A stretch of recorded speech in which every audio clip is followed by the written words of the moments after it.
Hello everyone, welcome to Rome Tips. Today we will be discussing how to disable Apple Intelligence on your Mac.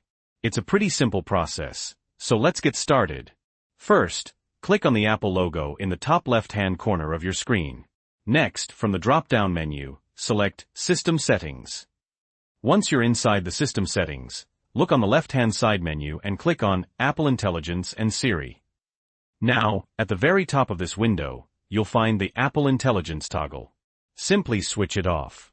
You'll see a prompt informing you that you won't be able to use Apple Intelligence features, such as writing tools. If you're ready to proceed, click on Turn off Apple Intelligence. Alright, Apple Intelligence is now disabled. You'll be able to use the old Siri, and you can still configure your Siri settings just below.